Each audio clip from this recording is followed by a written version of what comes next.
16ാം കേരള നിയമസഭയുടെ സ്പീക്കറെ നാളെ അറിയാം. UDF സ്ഥാനാർത്ഥി തിരുവഞ്ചൂർ രാധാകൃഷ്ണൻ സ്പീക്കറാകുമെന്ന് ഉറപ്പായി. AC മൊയ്തീൻ LDFന്റെ സ്പീക്കർ സ്ഥാനാർത്ഥിയാണ്. ചരിത്രത്തിലാദ്യമായി കേരള നിയമസഭയിൽ BJPക്കും സ്പീക്കർ സ്ഥാനാർത്ഥിയുണ്ട്. നേരത്തെ രാജീവ് ചന്ദ്രശേഖർ പറഞ്ഞ പോലെ BB ഗോപകുമാറാണ് സ്പീക്കർ സ്ഥാനാർത്ഥി. നാളെ രാവിലെ 9-നാണ് സ്പീക്കർ തെരഞ്ഞെടുപ്പ്. 102 അംഗങ്ങൾ ഉള്ളതിനാൽ UDFന് ജയമുറപ്പ്.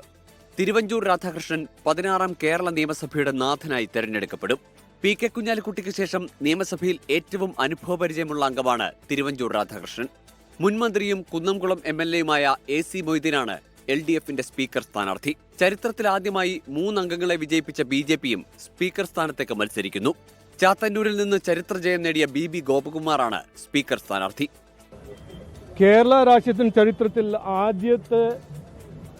ആദ്യമായി BJPന്റെ ഒരു സ്പീക്കർ സ്ഥാനാർത്ഥി ഉണ്ടാവും. ശ്രീ ഗോകുമാർജി ആയിരിക്കും ഞങ്ങളുടെ സ്പീക്കർ സ്ഥാനാർത്ഥി. അടുത്ത മാസം 1-ന് രാവിലെയാകും ഡെപ്യൂട്ടി സ്പീക്കർ തെരഞ്ഞെടുപ്പ്.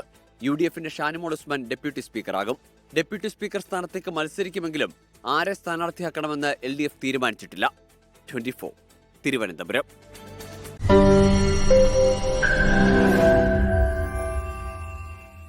ലോകത്തെവിടെയായാലും ഏത് സമയത്തും 24 വാർത്തകളും ഓഗ്മെന്റഡ് റിയാലിറ്റി പാക്കേജുകളും എക്സ്പ്ലെയിനറുകളും വിശദമായി കാണാൻ ഞങ്ങളുടെ YouTube ചാനൽ നിങ്ങൾക്ക് സബ്സ്ക്രൈബ് ചെയ്യാം.